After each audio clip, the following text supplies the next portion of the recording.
விழுப்புரத்தில் மனிதம் காப்போம் மாநாடு நாளை நடைபெறுவதாக புரட்சி பாரதம் கட்சி தலைவர் பூவை ஜெகன்மூர்த்தி எம்எல்ஏ தெரிவித்தார்.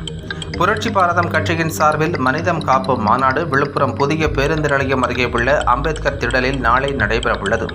மாநாடு முன்னேற்பாட்டு பணிகளை இன்று பார்வையிட்ட பூவை ஜெகன்மூர்த்தி எம்எல்ஏ செய்தியாளர்களிடம் கூறுகையில், உரிய அனுமதியுடன் நடைபெறும் மாநாடு நடவடிக்கைகளை ஒடுக்கும் முயற்சியில் காவல்துறை ஈடுபட்டு வருவதை நிறுத்திக் கொள்ள வேண்டும்.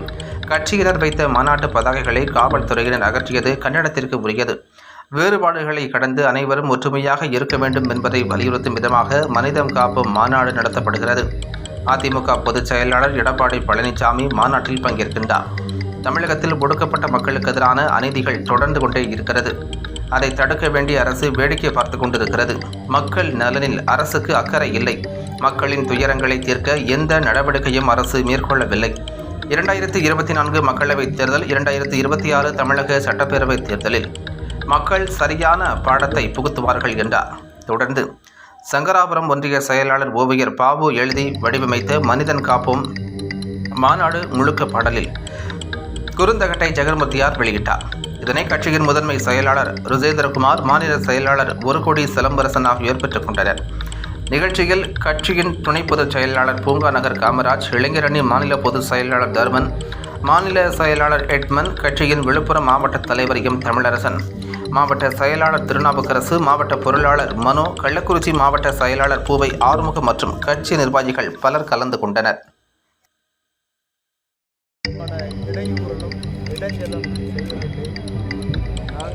ஒரு மாதத்துக்கு முன்பாக முறையாக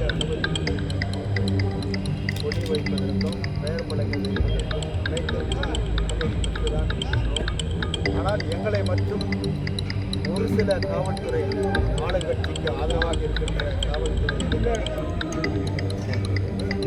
காவல்துறை சொன்னவர்களுக்கெல்லாம் காலம் போடுகின்ற விழுப்புரத்தில் இருக்கின்ற காவல்துறை அதிகாரிகள், காவலர்கள் வேண்டும் என்று என்னுடைய தொண்டர்கள் அரும் பாடுபட்டு கஷ்டப்பட்டு கடனுடன் வாங்கி அவர்கள் வைத்திருக்கின்ற அந்த கொடி மரங்களையும் பெயர் பலகைகளையும் யாரையும் கேட்காமல் தான் தோண்டித்தனமாக எடுத்து வீசுவதும், வண்டிகளை எடுத்து போடுவதும் அது அராஜகத்தின் உச்சத்தில் இருக்கின்ற நிலையாகும்.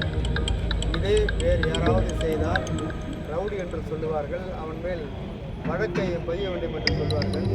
ஆனால் காவலர்கள் செய்தால் அதற்கு பெயர் என்ன? காக்கி சட்டையை போட்டுக்கொண்டு இந்த விஷயத்தை எல்லாம் செய்தால் வேடிக்கை பார்த்து கொண்டு இருப்போம் என்று நினைப்பது தவறு. எங்களை நாளை வருகின்ற மக்கள் வீதியிலே உட்கார்ந்து போராட்டம் நடத்துவதற்கு காவல்துறை எங்களை தயார்படுத்துகிறதா அல்லது இங்கிருக்கின்ற அரசியல்வாதிகள் தயார்படுத்துகிறார்களா? இன்னும் கூட மட்டும் கூட திருந்தாமல் இருக்கின்ற திமுக இருக்கின்ற இந்த அரசியல்வாதிகள் எப்பொழுதுதான் திருந்துவார்கள்? ஆனால் கூடிய சீக்கிரம் வருகின்ற காலைகளில் இவர்கள் திருந்துவார்கள் என்றுதான் நாங்கள் நினைக்கின்றோம். இவர்கள் திருந்தவில்லை என்று சொன்னால் நாங்கள் திருத்துவதற்கான முயற்சிகளை செய்வோம் என்று நேரத்தில் தெரிவித்துக் கொண்டு காவல்துறை அராஜகத்தின் உச்சத்திற்கு சென்றிருக்கின்றது. இது தேவையில்லாத விஷயம்.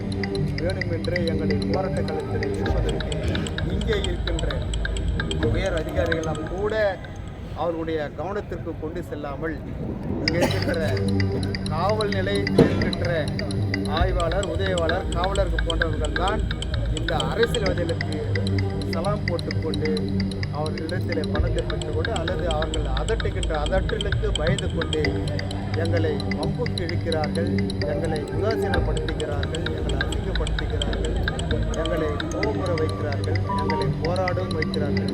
இது நல்லதுக்கு அல்ல. முறையாக நாங்கள் அனுமதித்து இருக்கின்றோம். இது காவல்துறை தங்களை மாற்றிக்கொள்ள வேண்டும்.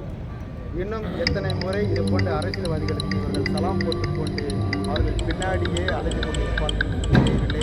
ஆகவே இதோடு நிறுத்திக் கொள்ள வேண்டும் என்று நாங்கள் இந்த நேரத்தில் கேட்டுக்கொள்கிறோம். கண்டிப்பாக நாளை வருகின்ற எதிர்க்கட்சி தலைவரை வைத்துக்கொண்டு அவர்களிடத்தில் இந்த செய்தியை சொல்லி எதிர்க்கட்சியோடு கூட்டணி இருந்தால்